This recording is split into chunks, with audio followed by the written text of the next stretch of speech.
All right. Are you slating this one? No, because you told me not to. I didn't specifically tell you not to. Okay, I just laughed at you. You gave me the Scott thing, and I was like, all right, fine, whatever.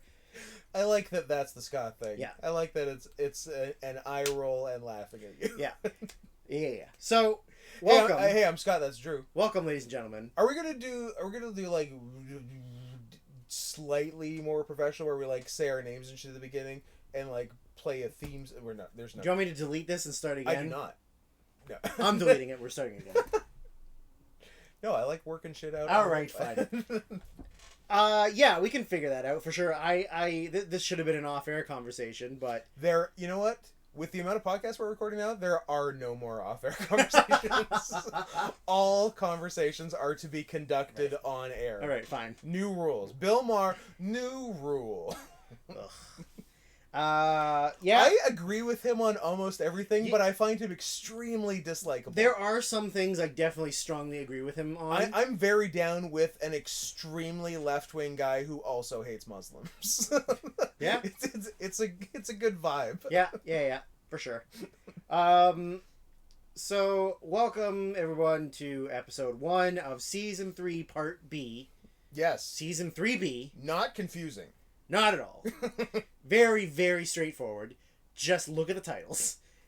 Honestly, subscribe and look at the titles. In describing it, it is more complicated, but you can, at the end of the day, look at the fucking titles. Yeah. It's fairly straightforward. We're trying to help you, and if you fuck it up, then you're just stupid. Yeah, we're doing our best, so if you're still having trouble, maybe it's a you problem. We know a lot of you listening have a lousy American education.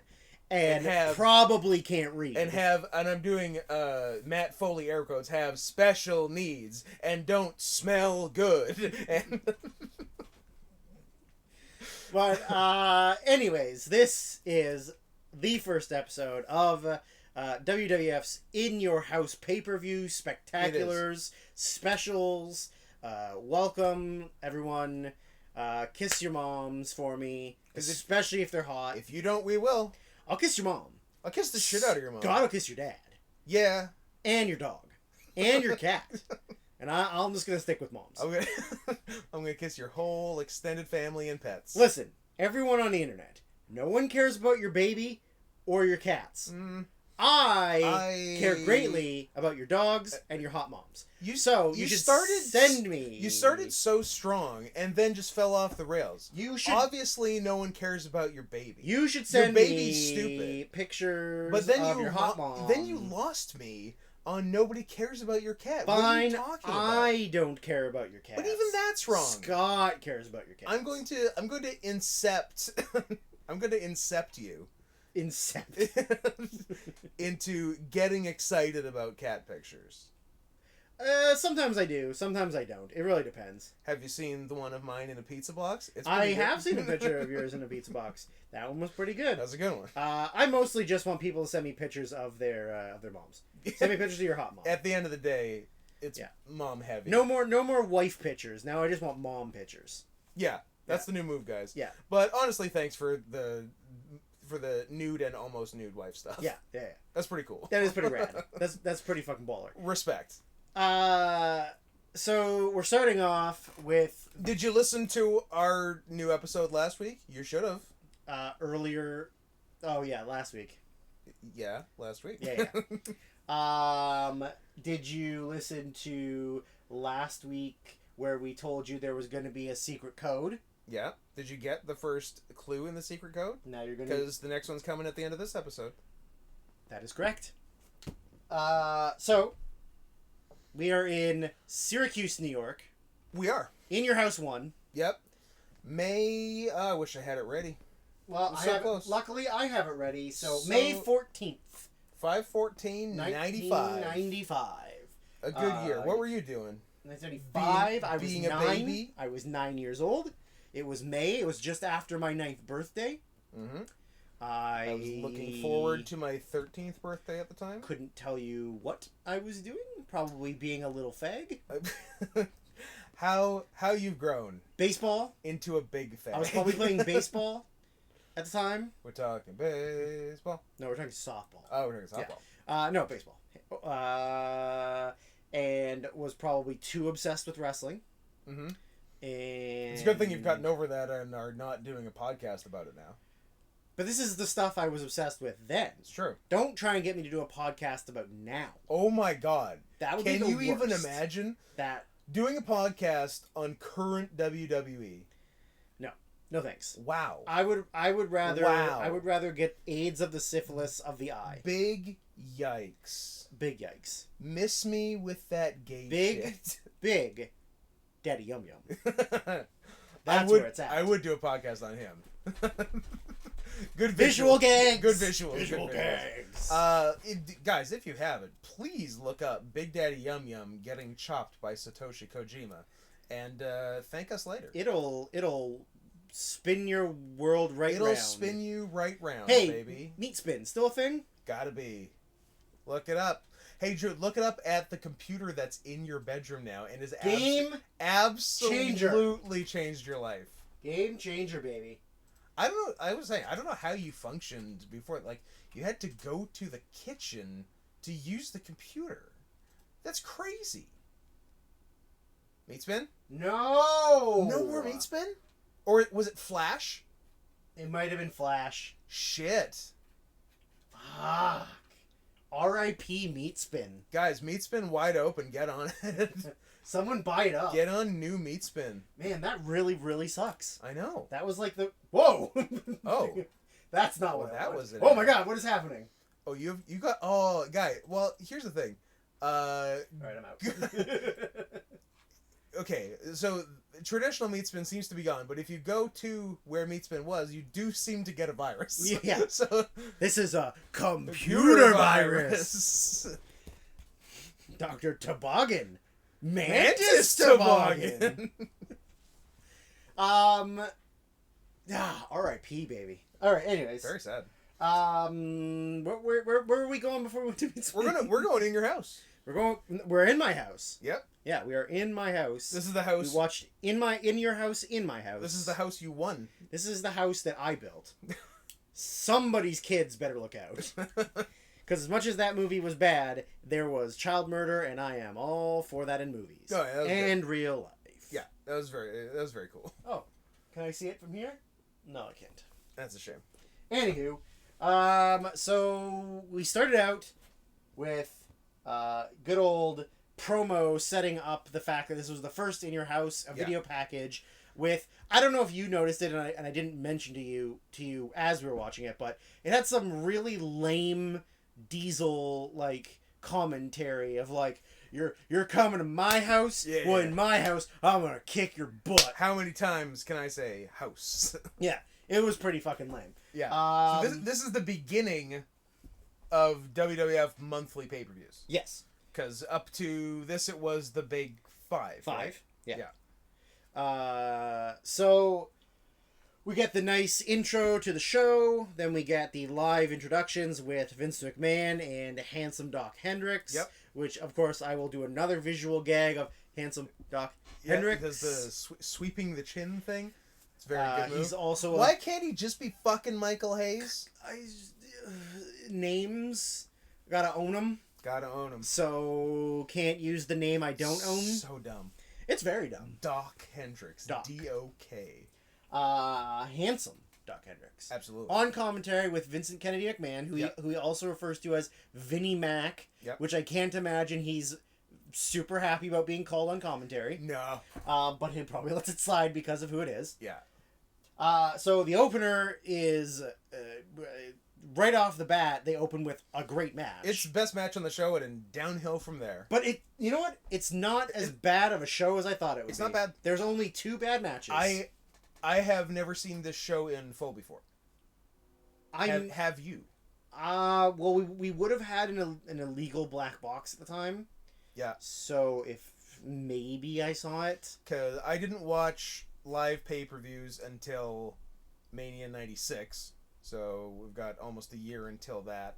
So I had only seen the opener. That I had seen Bret Hakushi, nothing else from the show. Right. Yeah. Yeah, I think maybe I did, but I don't remember. I remember seeing some of the In Your Houses. Now, get excited for all In Your Houses after Mania 96, Mm-hmm. because I will be telling you which friend's house I saw each one at. Oh, well, there you go. It'll be very exciting, because I don't think we missed a pay-per-view from Mania 96 until probably 2 years, probably Mania 14 in 98. Yeah. Yeah, I think we hit every pay-per-view. Might have missed one, but yeah. So it'll be a fun memory game to see if I can pull which. I feel like I can. I feel like I can picture seeing the show at a certain house. Sure. Yeah. Yeah, I think... Very exciting content. Like, imagine when we're talking about In Your House Breakdown, the first 3-hour one in September 1997, and I'll tell you guys that I saw it at Sunil's house. Oh. Yeah. Sunil Singh? Sunil Amin. Can I give his full name? I did. I don't see why not. Were you trying to convince yourself that you could? I don't know. I'm like, am I doxing him by saying his full name? No, who cares? Am I Doc Hendrixing him? No one's going to know who he is, so... Yeah. It's probably fine. I don't think a lot of your high school and childhood friends are listening to this podcast. No. And even if they are, it's fine. No, I'm just writing about, like, and even if they someone, are, like, fuck them. Looking him up and harassing him for some reason because I mentioned his full name on a podcast. I'll do it. Okay. I'll call him some mean things. He's come to 321 before. So I probably met him? You probably met him once. Okay. Yeah. Then I won't shit talk him because he knows who I am. He's a nice guy and a doctor. No, you don't say. You don't say. That Sunil is a doctor. He's one of 3 things. He's a doctor, he's a convenience store owner, he's a long-haul trucker. Drew, I got shocking news. He's all 3 of those Well, things. there you go. Surprise, surprise. What a great reaction to me saying he's a doctor. Yeah, it didn't occur to me, but yeah, of course he is. Yeah. So, anyways. Did he marry another doctor? You better bet your ass. Of course he did. Doctors don't marry down. They don't marry outside their station. Their station agent. Or their... He did marry outside. Is that what? Oh, yeah. But like... Nice. But like a parallel move or like a class above? Nice white girl from Wisconsin. You tell me. Wisconsin? I know. That's a hard one. That's like a Manitoba to me. I mean, they both went to Columbia, so I think they're doing okay. I went to a real university. Anyways. I didn't go to 2 years of community college. I didn't go to 2 years of community college. Yeah. So, we got Hakushi versus Bret Hart. Hakushi comes to the ring with his manager, Shinja. Who we had to look up. Is that someone? It seems like it could be someone. It is. It's Sato. Sato. Of the Orient Express. Original Orient Express. Who, before he was replaced by a white guy in a mask. Classic maneuver. Yeah. But we looked it up, and he was managing Hakushi in America. Yeah. At the same time he was still actively wrestling in war in Japan. Yeah. So like very what interesting. The fuck? Yeah. Because like I still have it up that he You got his cage match up? Yes, yeah. I do. Oh, but I went back to his name. So he what was the date on this one? May 95. May 95. He wrestled in war 4 days before he managed Hakushi in this match. That rocks. He had a tag match. It was war, so I hope it was a weird 6-man or something. It was Arashi. Yeah. Tenru. Yeah. And Kitahara against, oh my god, Typhoon. Yes, I guarantee. Like you, Fred Ottman. You show me a 6-man in war, and I'll show you a weird 6-man in war. The Great Shinja. Yep. And Dr. Luther. Fuck yes, local boy, current AEW superstar, and Luther. Local boy, Dr. Luther. Dr. Luther. That is rad. War like. It literally never disappoints. Yeah. As far as insane 6-mans that should never have happened. Of random dudes that like, why is he in Japan? Because when you read the first team, I was kind of disappointed. I'm like, those are regular guys. That's just 3 Japanese war guys. Yeah. What are you doing? Yeah. And then Typhoon comes in. I'm back, baby. Like Fred Ottman as Typhoon. Yes. Not like some other... The second best natural disaster. That is correct. That is correct. Also, the most bearish sailor. Yes. Anyway, so... before Brett gets to the ring, he has a promo backstage with Todd Pettengill, who has the most luscious, gorgeous mullet. Todd's mullet is unbelievable. Unbelievable.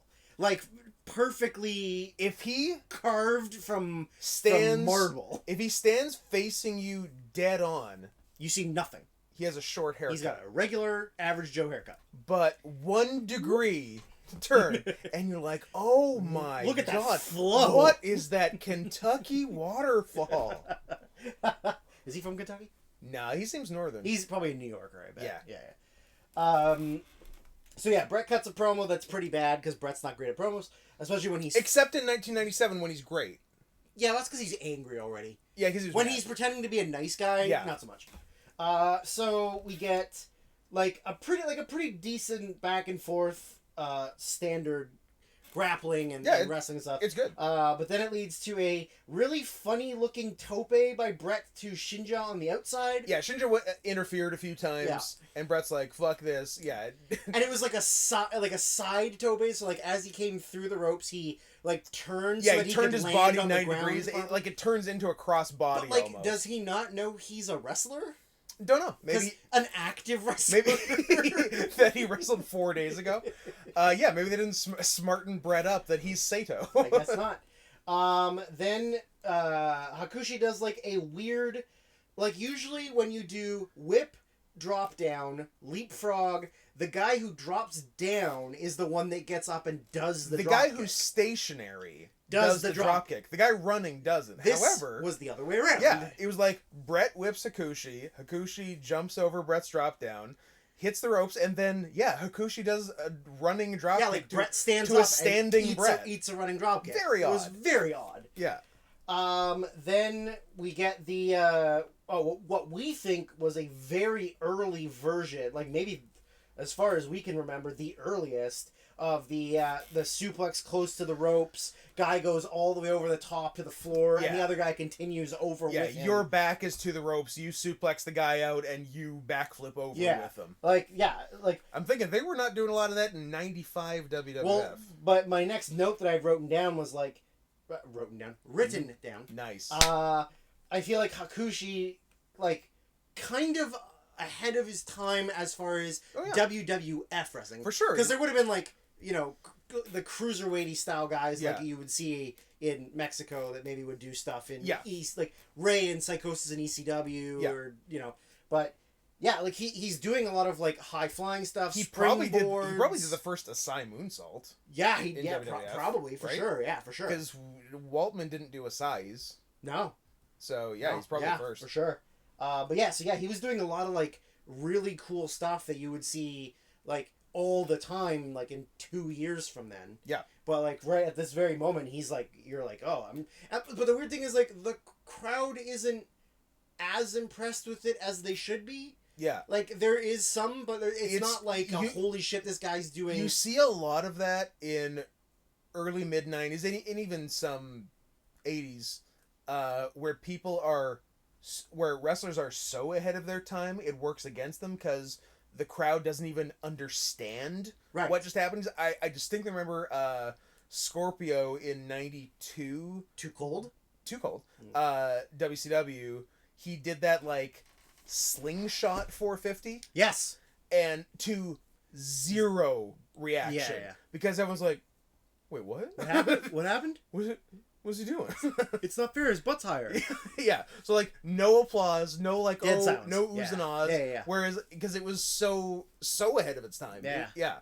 So sometimes you should only be a little ahead of your time, not too much, because people will just be scared and confused. We don't want you to start doing Canadian Destroyers in 1992, or people won't know what's happening. No, there'll be chaos. Yeah. Whereas now it's a throwaway transition move. Absolutely. Yeah. As it should be. We also commented too on the fact that Hakushi's ink tattoos are insane. like they don't run. Yeah. They don't come off. Yeah. So like, are they like actually like ink? Like they're physically painted on with like not just like a body paint, but like. Yeah, like it's not body paint and it's not latex because that comes off. Because it's not like like the Road Warriors makeup. Yeah, or like Gold Dust's makeup Gold Dust or whatever. Warrior, that rubs off. Like nothing phases this shit. I think he just gets full tattoos every show and then removes them. Gets laser removed after every show. It's possible. Like I think when he goes back to Japan, he has them for a while, but then he stops all of a sudden. If he wrestles as Hakushi, I feel like even when Jinsei? he went, like right when he went back, maybe. Actually, probably right when he went back. Yeah, but then he was just sort of like, there's too much work. I'm not on WWF television, so it's too much work for me. Yeah. Nobody's watching Michinoku matches unless you're like a live audience. So yeah, maybe. But yeah, it was crazy. That they don't run, they don't leak, like nothing. No. But yeah, there's tons of Sato interference. Yeah. But ultimately Brett ends up getting the win. Yeah. But like during the match, we find out that Brett is also It's working twice tonight. wrestling Jerry Lawler later. Yeah. And we're like, what? He has to work double? It's a 1 hour and 40-minute show. And Brett's working twice. 2 of the matches are Brett. Yeah. Which, if someone in the show is going to work twice, Brett's fine. Brett's fine, yeah. But it's just weird that anyone is working twice. Yeah. In fact, if you include dark matches, both Hart brothers work twice. Yeah, it was a weird to find that out. So anyways, as Brett is getting out of the ring after his win, he like tweaks his knee. And so then they're like, "Oh, look, he's hurt. Like he must have hurt." So he's like very frustrated, like he's hitting his knee and he's limping to the back and whatever. So then we cut to the back to get the 1-900 hotline, Pettingale talking or whatever. Yep. And the two people who's on the phones on the hotline yep. were noted women's wrestler Alundra Blaze. Yep. And like in the vein of R.I. Possible, did they ever work for WWE? Stan Lane. Yeah.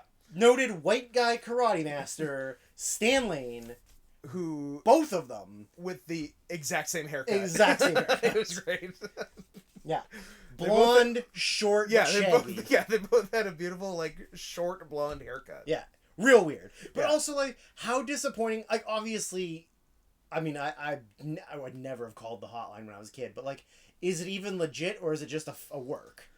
Like, is it pre-recorded stuff, or is it you just call and listen to something? I think it's because there's no way that you're actually talking to Alundra Blaze and Stan Lane. No, it's pre-recorded. But even so, like, who the fuck would want to talk to Stan Lane in '95? And I kept telling you, I would to ask him about karate. And you're like, but it's not. Yeah, I'm like, Drew. He didn't forget karate by 1995. He still knows karate. He can still do karate. Yeah. He's a white karate guy. I guess. Thrust kick, double chop. Yeah. High kick in the corner. Yeah. Oh, high kick in the corner. Yeah. It's so good.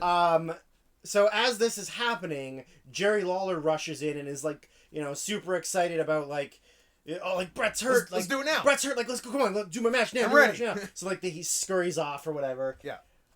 So coming back from that, then this is of course because it's the first In Your House pay-per-view, is they want to give away the house that is in the like model of the entranceway that they've had built in Orlando, or I guess maybe it was already there and they built the In Your House to look like it. I guess that makes more sense. Sure, either way. So what they're building to is they're going to call somebody live on air and they're going to win the house. Yeah, and they say they've had 340,000 entries. Yeah, that seems high. Does seem high. Seems a little high. Yeah. So they've got like this big plexiglass like fish tank looking thing.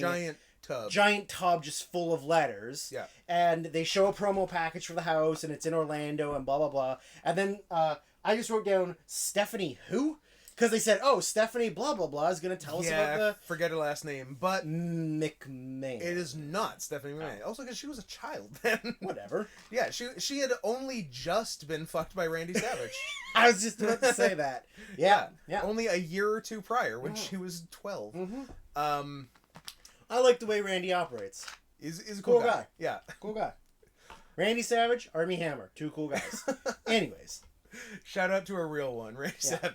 But I like the Stephanie because she seemed like a human being with like personality. Yeah. Unlike any current WWE woman backstage person. But I feel like at that point, everyone was. Oh yeah, no. Like Pettingale had it. They didn't do Handsome Doc had it. Yeah, no, they didn't do the robot thing back then. Yeah. The robot thing seems very much a product of the 2010s. 2010s, yeah, of course. I don't know why they went that route. I guess it's just like... Is it because does Vince not see people as people anymore? Well, has he ever seen people as people? No. But I think it might... In my head, it's because he doesn't want them to be a focal point.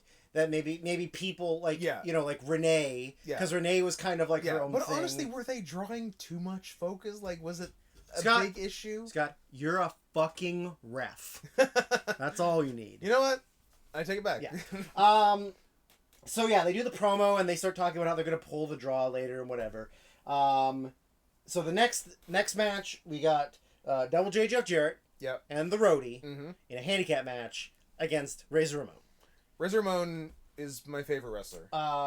As Razor's coming to the ring, as Jarrett and Roadie are coming to the ring, they've got the 1-2-3 Kid on the phone in a pre-recorded message that sounds horrible quality. Oh yeah, like he was in an airport screaming, and that was the quality. He was in the airport bathroom. Airport bathroom screaming, yeah.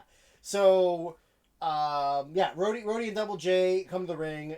Razor comes down, and it's like Razor legitimately at the time has the best gear. Yes. Like the fact that he had so many different colors. So many. And so many different colors of the same boots to match his gear. Always on like point. It was crazy. Like how much would his boot gear cost me? A lot. Like one outfit, I don't know, in $1995 would be, I don't know, like vest, trunks, boots, knee pads, elbow pads, like $800 to $1,000 per outfit. Because like I'm obviously currently they don't pay for it because they have all the in-house people that make their shit. They were definitely paying for it then. Back then, you had to find your own person, or like they had somebody and you paid that person to do your gear. I almost think you had to find someone.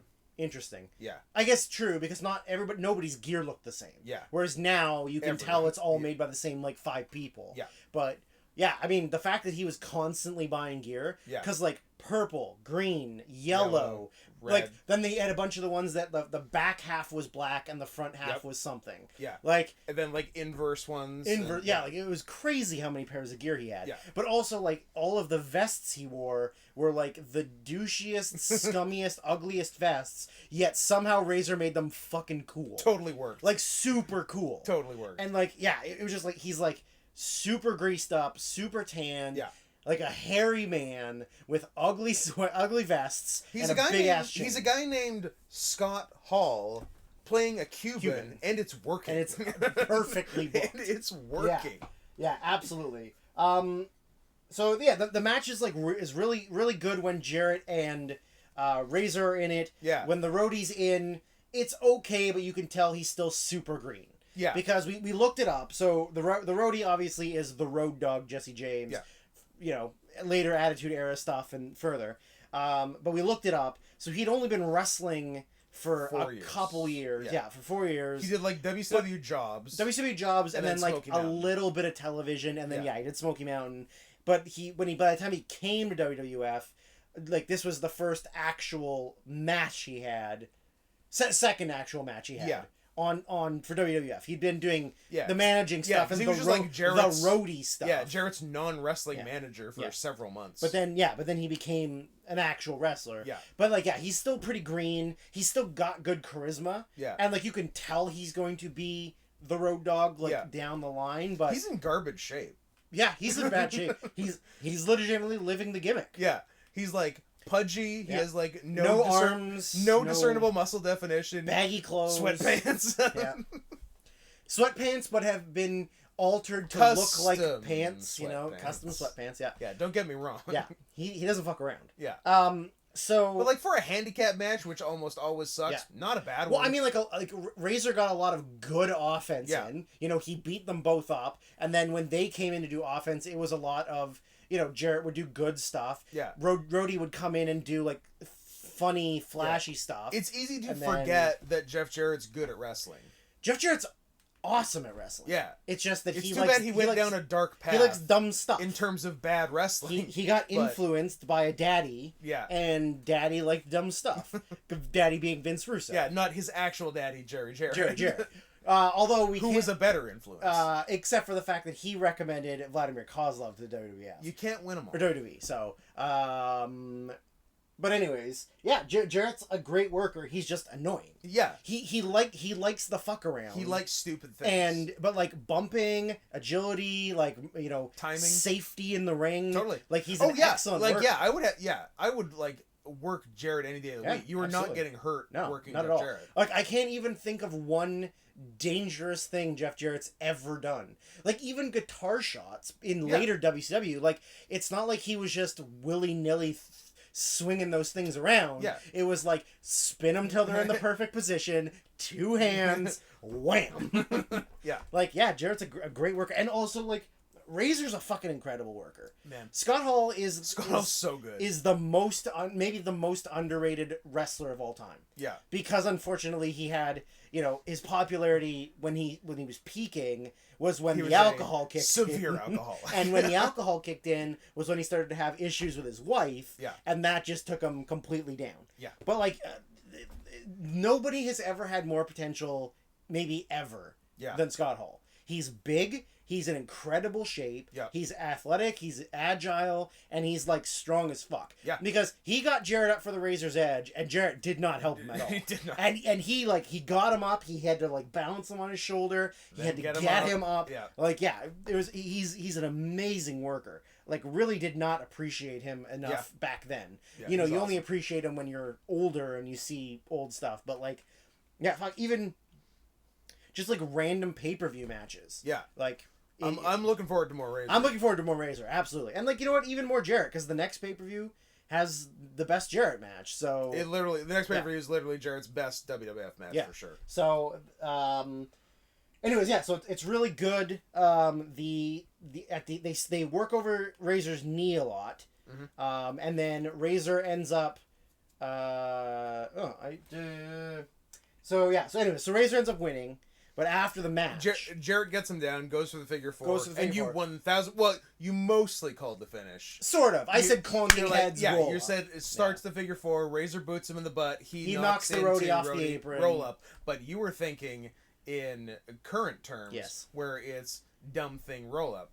In the 90s, it's dumb thing finisher. Yeah. So hit him. Razor just stands up, boom. Hit him into the roadie. Hit the Razor's edge. Hit a labored Razor's edge. And gets the pin. Yeah. Then when he gets up, Rhodey comes back in. He clobbers the Rhodey, sets him up for the Razor's Edge. Jarrett chop blocks him out. Yeah. Then they start working over his knee. Who's in for the save? His best friend, the Portuguese man of war, Aldo Montoya, the future Just Incredible. And how does that go for him? I mean, he does fine when he first gets in. He does like a big flying clothesline, and then he does some punches, and then he gets his ass fucking kicked. So now we need a third face to outnumber the heels. Yeah, of course. Well, both faces have gotten their asses kicked. Yeah. So out comes... So cue the debuting in quotation marks, Savio Vega. Savio Vega, baby. Who the announcers do not know who it is. But yeah, I like that, though. Sure. Because now it's all about the hottest free agent. Exactly, like, you know, like the announcers know who it is before they even come through the curtain. Yeah. So I do like the mystery of like, who's this new person? Yeah. It's definitely not a guy who's been signed for a while, who's been wrestling under a mask pretending to be Asian. Well, but not the same person under a mask pretending to be Asian from earlier. Yes. I feel like, because like Handsome Doc says, it kind of looks familiar to me. Yeah. Right? Like, so yeah. But I do miss that thing, because like there's definitely moments, even though they're not like great moments, but like when Test debuted, and we literally had no fucking idea who he was. What was he, Motley Crue's bodyguard? Yeah, and it was like, who the fuck is this guy? Yeah. Right? Or like Santino. And you're like, This is just a random fan from the crowd. Yeah. But it's not like I'd heard the name Santino Marella before. Yeah. Whereas like now when people debut, you're like, it's AJ Styles. Oh, it's like here's this guy have known about for 10 years, right? So yeah, it was definitely cool to have Savio come in and they're like, who's this? And then of course like Savio comes in, kicks some ass. Like, Razor kicks some more ass. They leave, and then the cops come in like they're gonna arrest him because he's not a signed wrestler. Exactly. Right. I thought that was really cool. It was good. I thought it was different than normal, where it would just be like him and Razor raising arms and then they leave together. It was like, cops. And he gets to the ring. He's like, okay, I go. If he had been white, would the cops have been called? I know, it's a good question. Okay. But then you had forged thing of like, what a weird group of people to like. I'm like, well, yeah, it's the Cuban, the Puerto Rican, and the Portuguese. Yeah, so 3 guys who almost speak Spanish. Maybe they wanted to make them some weird faction. Yeah, I don't know. I just don't know why they had Aldo come out if he was only gonna get his ass kicked. Just have Savio come out. Yeah, it was for sure weird, but I think they were still trying to push Aldo. Yeah. Or like try and see what they had with him. Yeah. It's so weird to me. They decided nothing. It was so weird to me that he was also vaguely in the clique. Kind of. Like at the beginning. Yeah, he was friendly with them. He doesn't seem like a guy that they would be cool with. And then, because he is kind of like a loudmouth weirdo, and they already had Waltman. So. True. Well, that's why he didn't stick around. They already had a Waltman. That's true. So yeah, after that. Then we get the promo package video for the King of the Ring, which is the next month. Yeah. It was a bunch of like knights doing sword fighting until the announcer guy over the top says like the King of the Ring, and they're like what? The King of the Ring, and then they all run to some room to watch the King of the Ring on the TV, but they're all like jostling around and wrestling each other. It's hella gay. It's super gay. It's like the gayest. I literally just wrote hella gay. I love that we both decided on the term hella gay. I wrote hella gay. But so we go from a hella gay promo package to a fucking rad package of just Sid kicking ass. Yeah. Like beating up Aldo Montoya, beating up somebody else, like power bombs, and just his like Sid's music fucking rules. Oh yeah. And like this time period, Sid music, time period has like some of the best WWF music. There's ever. So much good music. Like we were talking about, like, because Razor's was awesome. Razor's one of my favorites. Hakushi's was really good. Owen Hart's is excellent. Yeah. You know what? Like I like Savio's. I think Savio's is fun. Yep. But yeah, like it's the best time for music. Yeah. You know. We're like peak Jim Johnston. Peak Jim Johnston. Like he is on his game. Yeah. Unfortunately, that game ends at a certain point. It does. Longest tenured employee. Get the fuck out. Adios. We're going to bring in some band. We're CFOs people now. CFOs with a dollar sign. Because they make money. Yeah. They print it.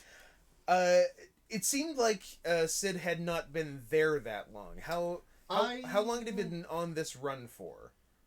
I can tell you in a second. I'm feeling it was no earlier than the beginning of '95 because he wasn't on Mania that year.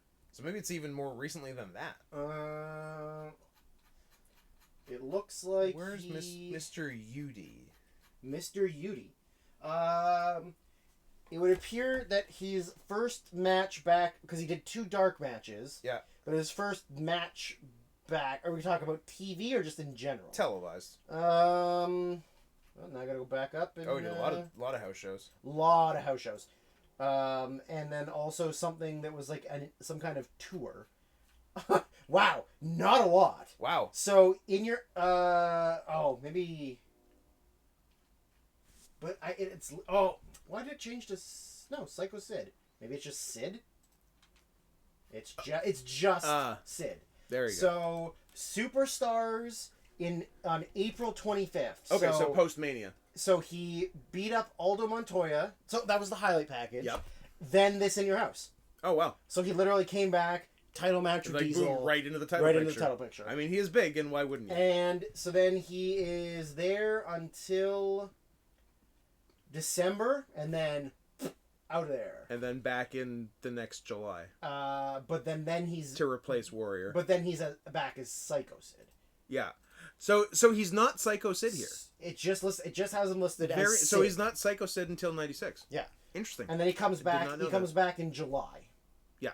Yeah. And then he's there from July 96 to a little until after Mania in 97. Yeah, till June. Sid is not a... June, he beats Owen Hart on a Raw, and that's it. Yeah, Sid's not a long run in one place And then he comes back in 2012 to beat up Heath Slater. But anyway. Hell yeah. Well, if like I said, if wrestling was his priority, he could have been the greatest bad wrestler of all time. Absolutely. Like, he's big and strong and does silly ass things. He's so endearing. But he just didn't. Wrestling was not his love. He's a softball man. Softball was his first love. Designated softball hitter. He was born... softball DH. He was born a softball DH, and he'll die a softball DH. I wonder if there's videos online of him playing softball. There must be. There must be. Yeah. We'll check it out. Anyways, so after the awesome Sid promo, then we get... it wasn't Pettingale, it was somebody else in the crowd with the brand new Bret Hart shirt. Oh, yeah. It was some guy. I didn't even think I saw his name. But so the shirt is like Bret's face on the front with a bunch of targets on it. It's an all-over shirt. It's an all-over shirt.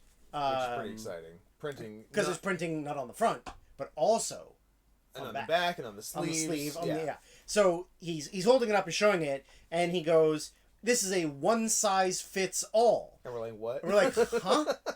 You couldn't this print in multiple sizes? Even printing 2 sizes, a medium big and small. a large. How about big and small? You know, but like no. And so then he's like, oh, so this person has one. He's like pointing at people in the crowd, but like the first guy is like a skinny dweeb, but he looks tall, so it kind of fits him. Second one's a woman, and it looks like she's swimming in it. Yeah, it's a poncho.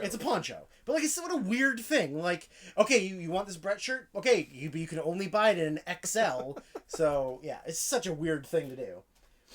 So after that, we get a King of the Ring qualifier between the, I guess, newly heel Mabel versus Adam Bomb. No more rapping, no more dancing. No more rapping, no more dancing, no more Oscar. Oscar has been booted to the curb. Now they're just, Men, mission. Men, mission. Missionary men. Okay. Can you do it that way? Yeah, I guess you can do it that way. So this match was kind of exactly what we expected it to be. Like, 2 big, cumbersome dudes who can't work. 2 absolute oafs. You just can't work. Like, we love Brian Clark, like, sort of, because he's... We love Chronic. Because he's in Chronic, right? Yeah. But, like, I loved Adam Bomb as a kid. Like, I don't think I knew he was a bad wrestler. Like, I don't think I really clued in. That's the great thing about being a kid. You don't know who's a bad wrestler. You're dumb. You're dumb. You're a dumb and kid. Also, like, what did he do? Squash matches. Yeah. He never had, like, a high-profile match. Yeah, he's not doing a 20-minute singles match. No. So it's not like I ever saw him and was like, hey, why is he wrestling bad against so-and-so? It's like, oh, he's beating up this fat guy in a like, baby blue singlet. Ill-fitting singlet. I was also picturing a baby blue singlet. Weird, right? It's the jobber color. Yeah, it is. What about the Markies? The Markies?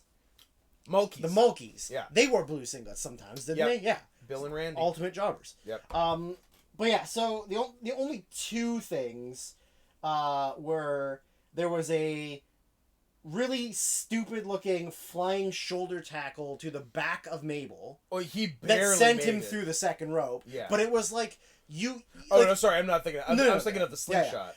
Like Adam Bomb gets like no momentum. Yeah. Like Mabel is literally standing at the second rope with his hand on the second rope. So He's ready to go. have the whole ring to build up a little hit speed. the ropes and hit him. Yeah. And he hits the ropes and then slows down. He's very slow. And just dives forward. Yeah. And Mabel goes and takes the fun bump to the floor. Yeah. And then when they go back in... So then he gets back in, and I see Adam Bomb, get on the apron, and I said, what are you doing? Is he going to do the Mike Awesome? And you're like, oh, he's going to do the Mike Awesome. He didn't do the Mike Awesome, though, because the Awesome's the shoulder tackle. This was a clothesline. This was a very bad clothesline. Almost a clothesline. For being a tall, in-shape, athletic guy, no ups. He's got no ups. No. The sling in, he, barely made it over the top. He should get him some Nike Shocks, them ones with the springs in them. Or the pumps. Give him some air. Yeah, sure. But he went off the top rope with, a diving clothesline as well, and it was just he couldn't do both. He couldn't jump forward and put his arm out. No. It was too much work for him. No. But yeah, Mabel essentially squashed him. It was nothing. Yeah. So now Mabel's in the King of the Ring. Spoiler. Going all the way. So after that, we get a Razor. Razor and Savio are at the 1-900 table now talking to. Yeah. I don't think it was Pettengill again. I think it was somebody else. It was that other guy with the shirt. The shirt guy. The shirt guy. And where he introduces who Savio is. Savio cuts a terrible broken English promo that you can't really understand. It drifted between English and Spanish a lot. And like just rambling. Like he was just saying nonsense stuff to make it seem like he was, that's not the wrestling I know let them do because I'm not the wrestling like that. You're like, huh? And he was like, oh, I'm so sleepy, and then he went to bed. He's not Mexican. Mexicans and Puerto Ricans sound different now? Yeah. Yeah, they do. Yeah. I'm sorry. Guys, I'd like to issue an emergency apology. Emergency. So essentially, this is them introducing who Savio is. Yeah. I'd kind of forgotten that Razor and Savio were like butt buddies, but I guess if you're gonna have if you're gonna have a Cuban and you're bringing in. So next up, we've got the WWF Tag Team Championship match, the Smoking Guns against the champions Yokozuna and Owen Hart. Yoko steadily on the incline of weight. It's only May 95. Yoko's there for like 3 more years. Yeah. And he already can't work anymore. Yeah, I mean, basically. Not really. Yeah. Because we theorized, 505 was what he was billed at when he first came in. Which is probably pretty close to accurate. And now they're saying he's over 6. Which I believe. So, like... He's gained 100 since he debuted. His ass is dumpy. Real dumpy. It's crazy. But he, like... His ass is, like, geometrically impossible. Yeah, it does not make sense. It's like a non-Newtonian solid. Yeah, it does not make sense. It breaks the laws of physics. So, I mean, when he's in there, he's still like active. Like he was doing a bunch of like repetitive fast shots to the back, but immediately had to tag out. Yeah. And as soon as he was on the apron, drenched in sweat. Yeah, like Owen worked the majority of the He's match. not a singles match guy anymore. Not anymore. He's not world champion anymore. He's well past that. Yeah. So, they showed a shot of the crowd where we got to see a chud with a unibrow. Oh my god. Just like barely and like literally like an extra from a movie about mutants. Yeah, like his DNA is only mostly human. Yeah, just like mouth breathing, mullet, unibrow, huge unibrow, shitty facial hair. Yeah, just like scum of like bad teeth. Close your eyes and picture somebody from Syracuse, New York. Change nothing. Is Syracuse that bad? I don't know. So we got to witness what has now become the how do you stop Braun Strowman from doing offense spot of Yoko runs at Billy real fast at the post and you move out of the way and he hits something. And then now he's down. Yep. Both Smoking Guns were pretty good in this match. Yeah, they're both William and Bartholomew Gunn. Yeah, I even wrote down. I wrote it down. William and Bartholomew. Very nice. Colloquially, Billy and Bart. Were pretty solid. Bart did a sick bump through the ropes to the floor. Yeah, where he ran for a crossbody in the ring and just like flew through the middle ropes right to the floor. I was like good solid bump. I wouldn't take that bump. Which then led to Yoko dropping the leg. Yeah. And then throwing him back in and Owen just getting the pin. Yeah. Billy didn't even try and break it up. He just watched.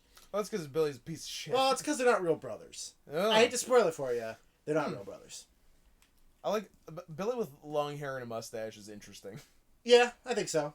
And also wrestling in Wranglers. Yeah, just straight up jeans and the cowboy most boots. uncomfortable gear. Yeah, it's gotta suck. That gotta suck so hard. That's gotta fucking suck. Yeah, I don't understand how people can wrestle. Well, I've never been able to understand how anyone could wrestle in cowboy boots. No. Because I've worn cowboy boots twice in my life. Yeah. And I couldn't wait to get them off my fucking feet. Yeah. Burn them. Burn them. They're not built for comfort. They're not built for comfort or athleticism. Or function, yeah. They're built for riding horses. Yeah, yeah, not this function anyway. No, yeah. So after that, we get Jerry Lawler, at the beginning of this match, after the Guns had come out, Jerry Lawler is dragging a referee. Comes out, he's like, I want to do it now. Let's do it now. Pettengill, come on, let's go. And they're like, there's a match happening. Jerry, would you just stop? So they go to the back. They come out back through. Could you not, Jerry? Could you just chill, bro? So now after this match, Jerry comes back out. And he's in the ring with some young woman who he's claiming is his mom. His mom. Because it's Mother's Day, right? So he cuts a promo, and he pretty much he comes out and just says a bunch of mean things about Bret's mom. Yeah. Like calling her like an old skin bag of dust or something. And if anybody sees her in the arena, let him know because he's gonna pop her one or something. So then I'd like to punch Helen Hart. All right, possible? Can't remember. Probably yeah. Probably. So then Stu's dead. They cut to the old man's definitely dead. They cut to Bret in the back where Pettingale's asking him like, "How's your knee, Bret? How's your knee?" Everybody wants to know, and Bret like kind of like kicks it a little bit like he's sore. Then he goes like, 100%. He goes, "What?" He's like, "Yeah, oh yeah, perfectly good." He's like, "I know it's not April Fool's yet, but like, but I was lying." Yeah, or I know it's not April Fool's anymore, but like I was looking, and Scott's like, "He's a phony." Bret Hart's a big fat phony. Yeah. So yeah, phony man Bret Hart. Yeah. Like, you know, and obviously Lawler, like, kayfabe or whatever, didn't see the promo. I guess they didn't really have the screen. Sure, and that's all fine and well. But then when Bret entered and Jerry Lawler was looking at him, Bret like did this big fake limp and then stopped and then like jogged on it to show that he was faking. And then Lawler was like, "Oh, what? No." Yeah, I'm like, wait till you're in the match. And get in the ring so that it's... Let him go for your leg, and then just kick his ass. Yeah. Yeah, just kick his ass. So now, Bret versus Lawler, obviously. It's really nothing. It's just Bret beating up Lawler. Yeah. Like... Although Lawler does open with a pile driver. His finisher. He hits a pile driver that Bret no-sells. Which Bret no-sells, which is very funny. He also... But then Lawler no-sells a headbutt to the groin. Bret does the spread the legs, drop it, and Lawler just sort of to like... the stomach. Yeah, sorry, the lower abdomen. Yeah. But then comes maybe the best thing on the whole show. Yeah. Is Earl Hebner gets bumped. Oh my god. And he goes... Oh, sorry, first... what's his fucking name? Shinja. Yeah. Comes down to distract Bret. Yes. So Bret goes and throws Lawler into him and knocks him off the apron. Yeah. So then Earl and him are arguing whatever. Earl gets bumped and he goes through the second rope. He goes through he falls through the middle rope. Somehow his leg, his body goes over the second. His leg is over the second under the bottom. So when he falls backward, his foot takes the bottom rope with him, and the ropes cross, and it looked like he snapped his leg. It looked like he legitimately tore ACL, MCL, meniscus. He broke his kneecap, tib fib, and it's gonna have to be amputated. Yeah, like the bump was like crazy. He was hanging by his foot. And then the weirdest part about it was Shinjo, who Shinja didn't look like. It looked like he wasn't sure if he was supposed to help. Yeah. Like he didn't know if it was the actual spot or not. Like, were you playing this is your leg broken? Like, was Earl supposed to just go to Fall the out floor? Or break his leg? Because, there was a brief second of where he was like, but maybe Earl had said, leave me or something. Or I don't know, who knows. But anyway, so Earl's now down. Yeah. Bret's beating up Lawler. Yeah. Out comes Hakushi. Mm-hmm. Hakushi comes in and gives him the most adorable...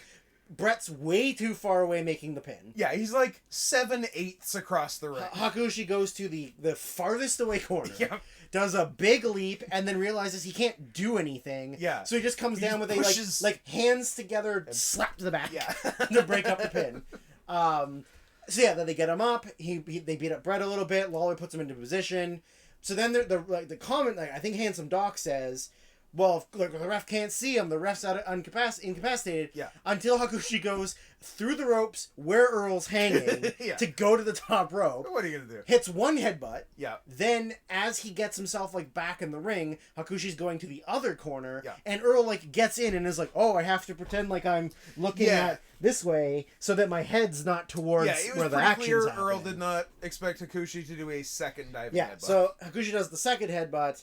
And then Lawler gets the pin. Yeah. Yeah. So Jerry Lawler gets the pin over Bret Hart. Yeah. to set up a month from now at King of the Ring. So sometime in the next 4 weeks, we introduce a foot fetish wrinkle into this feud, because the feud-ending King of the Ring match is a Kiss My Foot match. Yes. Which, side note, Scott and I got to see the much later payoff of that. Yes. When Brett and Lawler were now friends. 16 years later payoff. Yep. Wow. Michael Cole, Jerry Lawler. Yep. Surprise Bret Hart. Surprise Bret Hart. Yep. That's right. It was pretty cool. Yeah, it was. I mean, it was cool to get to see Bret Hart. I didn't give a shit about watching Jerry Lawler and Michael Cole. Cole. No, it's bad. The coal miners. And his fucking glass case. Stupid times. I guess, when you think about it, WWE's been bad for a long time. Correct. Yeah. I can't remember the last time I thought WWE was good. 2002 for me. 2004. What was WrestleMania 20? 2004? That was the last time I thought WWE was good. That's fair. But only the main event. And maybe like a few other random matches, but that's it. Yeah.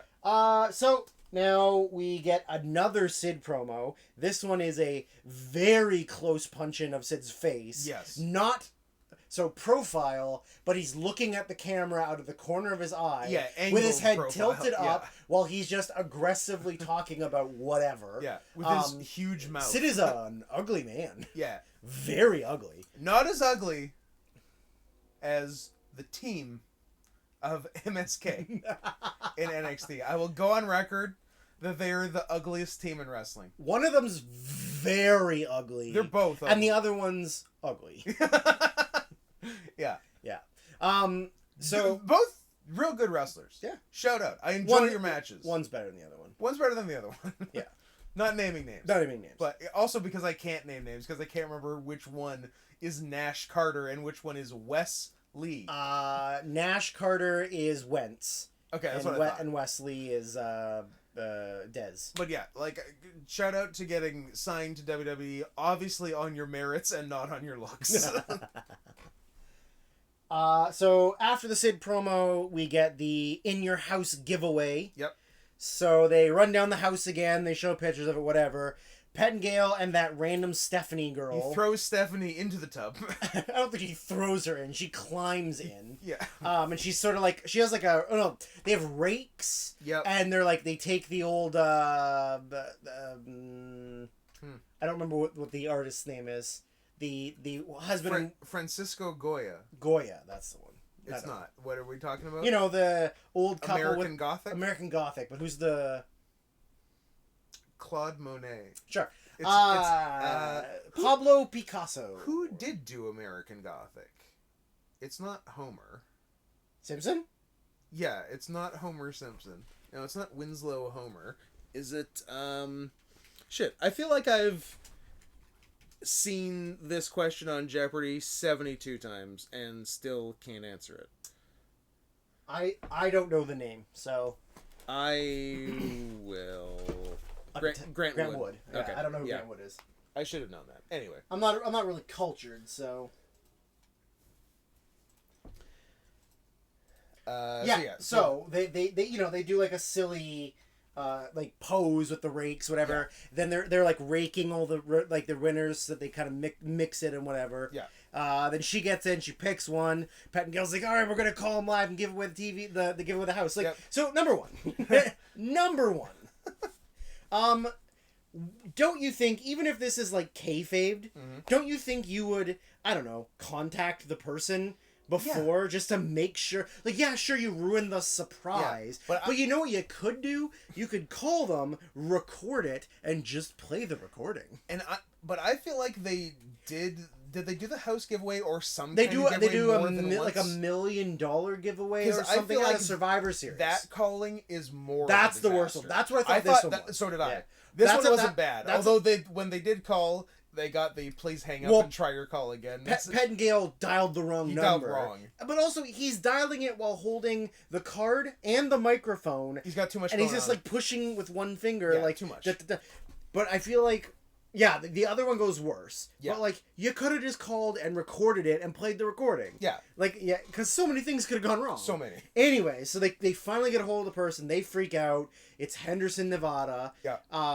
Sidebar, Henderson, Nevada, the newest American Hockey League team, the Henderson Silver Knights, to play for the Vegas Golden Knights. I can't believe you worked Drew's minor league hockey corner. Of course, into this. I've got to. I was not expecting Their logo it. is like a cool horse with like metal plating on the front of it. All right. And instead of being gold, black, and red, they're silver, black, and red. Now, is it like a horse that where the implication is someone's riding it, or is it like a big...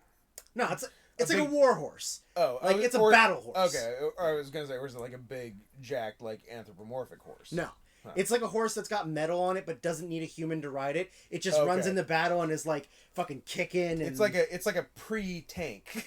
Pre-tank, yeah, absolutely. Yeah, it's a medieval tank. It's tank. It's a Clydesdale, but it's covered in armor. Yeah, it's Tank the horse. Tank the horse. So, not to be confused with Horse the band. Not to be confused with Horse the band. So anyways, I looked it up because I wanted to know about the house. Mm-hmm. So the person, so when they called, technically the person that won was 11 because he was the one that like entered whatever. Right. But it was like his family who got the house, right? Because they're not going to give a house to an 11-year-old. It would be cool. So I looked it up. They after this, for the VHS release of the pay-per-view, they flew them to Orlando. They got to like look in the house and they filmed them being excited about the house. But then WWE.com did an interview with him in 2012 where they asked him questions and stuff. Like he never lived in the house. Yeah. They moved from New York State to Vegas and they thought moving again would just be like way too fucking much. Also, because like even if you sell the house in Vegas, you have to like get everything now from Vegas to Orlando. Yeah. So they sold having just done an across the country move, you probably don't want to do another one right away. No, not at all. So they owned the house for about I think it said 4 months, something like that, or 6 months. Then they sold it for about $175K. Yeah. But he said that they sold it to use it for college. Yeah. But then other reports I read from non-WWE sources say he never went to college. He works in a casino. He lives with his mom. Yeah. And that's it. So like, yeah. So I mean, whatever. The dream. You gave away a house that then got sold. Whatever. Yeah. It's no big deal.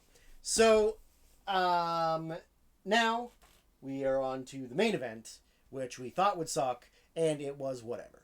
It was whatever. But. So WWF title match, champion Diesel, challenger not Psycho Sid. Just Sid.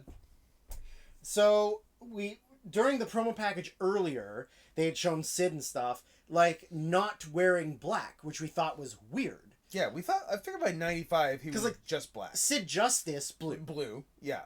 But Sid, and he, like in like 93 WCW was doing some red. Sure. Yeah. Yeah. But, like, we figured black. Because in WWF, I always picture him as wearing black. Yeah. And then WCW, when he went back to WCW later, also black. Yeah. But, yeah, no. Sid wearing red, which is fucking weird. Yeah. Weird to see. Red trunks, red knee pads. Red trunks, red knee pads. Yeah.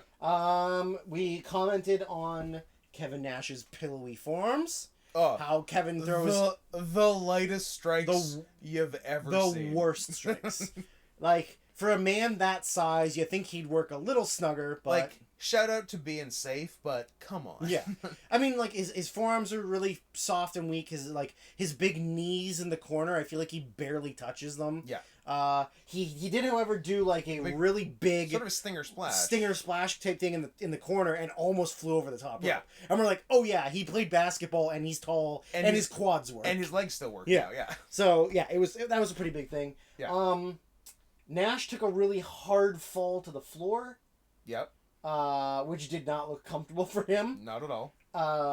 Sid powerbombed him, like almost like it was nothing. Oh, and how about in the Sid video package where he powerbombs Bam Bam Bigelow? Oh, but barely. Oh, yeah. I'm putting air quotes around powerbomb. Powerbomb's a loose term. Yeah, it looked scary as fuck. Very scary.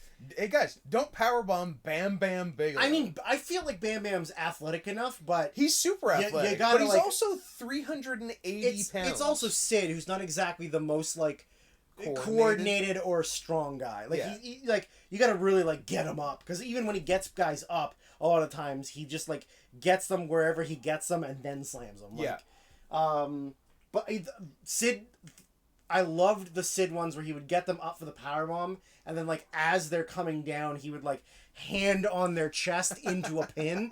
Those ones look really rad. Those are sick. Yeah, I wish I had wrestled more people who knew how to post, jump, or bump, so I could have done that. Wish you'd wrestled more than 3 people who could take a powerbomb.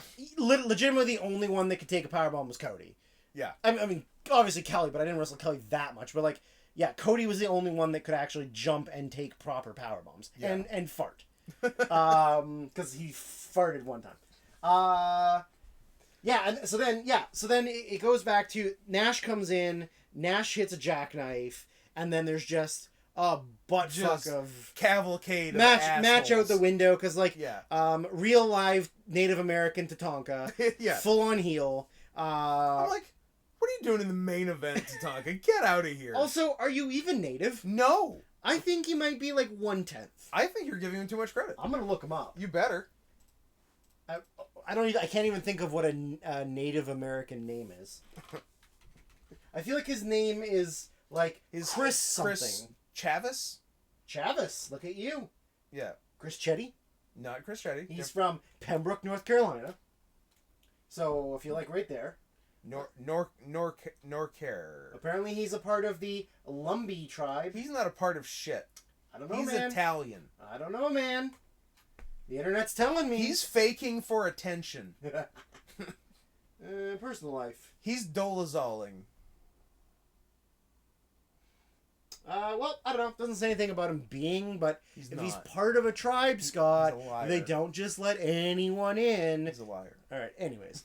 So Tonka runs down and just starts beating up Diesel. Stolen valor. Stolen native valor. Yes. Oxymoron.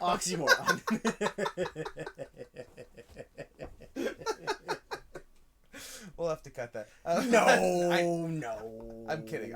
I'm saying that to make people think that we would even consider cutting it. You're saying that to make people think that we're not scumbags. Yeah. I'm saying that to placate the woke demographic. Not to let you guys too inside Scott and my personal lives, but we're not racist, but always a good way to start a sentence. There's only one specific type of people that neither of us really, I don't want to say don't like, but have little respect for. Not naming names, nope. But you can figure it out. You be the judge. So now send in your answers. They're doing a beatdown. Send in your answers and win a house. Sid is gonna go for another powerbomb on Diesel. Yeah. But outruns Bam Bam, newly babyface Bam Bam, to make the save. Mm-hmm. But like the camera cuts are bad because Kevin Dunn's really bad at his job, and he's always been really bad at his job. Yeah, just in different ways over the years. Yeah, but he's always been bad. Yeah. So Diesel does like a back body drop out of the powerbomb, but you don't really fully see it. You only see the very beginning and the very end of it, and you just sort of have to piece it together. So it looks kind of like Sid falls down doing the powerbomb. What you see looks because weird. They cut to Bam Bam, and then when Bam Bam slides in, you see Nash and Sid kind of like rolling away in the corner. So Bam Bam comes in, House of Fire or whatever, they get the fuck out, and then Bam Bam like pretends like he's gonna do his cartwheel dive, and then he just sort of like stops, and then pay-per-view goes off the air. So, because this is the big main event babyface run that Bam Bam was promised for losing to football player Lawrence Taylor in the main event of this year's WrestleMania, which was definitely followed through on and not completely sabotaged by the Clique. Oh, the Clique doing bad guy things? I would have never guessed. Could you even imagine? No. Bam Bam's probably another guy that, like, different circumstances could have led to him being a much better performer. Yeah. Like, politics being one. Yeah. Maybe, like, honestly, losing some weight would have definitely helped him. I would have never wanted Bam Bam to get skinnier. No. But, like, you know, being under 300 would have been really good for him. Mm-hmm. And maybe just, like, giving him more, like, actual things to do. Yeah. Right? But, like, super athletic, cool look, you know?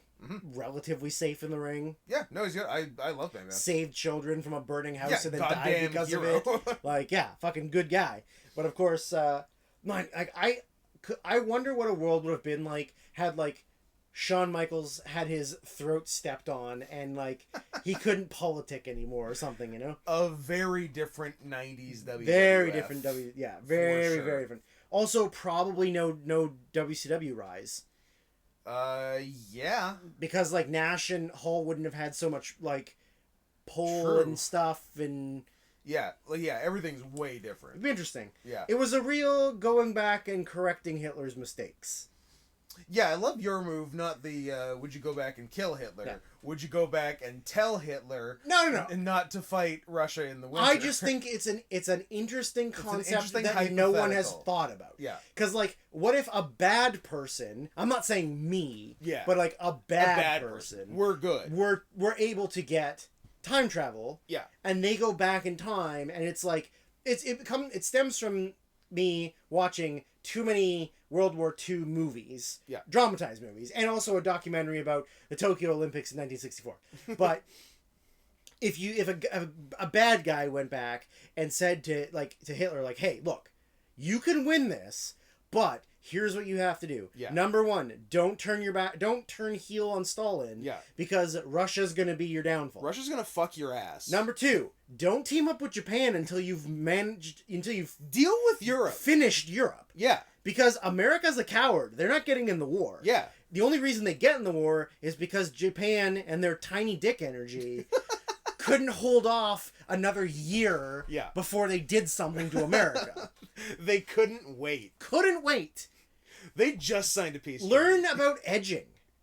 Edging is the way to go, my friend. Yeah. Passive aggressiveness, then blow up their military. Like, it's so dumb.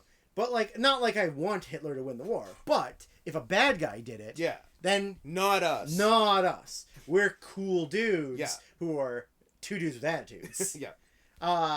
Which I think dudes we with a see Z. in September 95. Yeah. I think we get two dudes with attitudes. Yeah, it's coming up. It's coming up. But, anyways, that was the first In Your House. Yep. And if you've made it this far into the podcast... Congratulations. It is time for you to learn the secret code. The secret letter is S. Now, piece those together, and you know the code already. No. Oh, it's not the whole thing? It's going to be months. Oh, well, sorry to get your hopes up. Should have kept my mouth shut. But you're getting there. Anyways, I hope you enjoyed the first In Your House. It was not as bad as I thought it would be. No, it wasn't bad. Very digestible. I definitely thought it would be a lot, like, messier and bad matches, but, like, there was really only 2 bad matches on it. The rest of them were, like, okay or good. Pretty solid. Yeah, I think that they'll be mostly entertaining as we go through. But that's it for today. See you on Thursday for fixing the 2018 Oscars. And see you next Monday for another In Your House. How do you like that? I will see you next Thursday.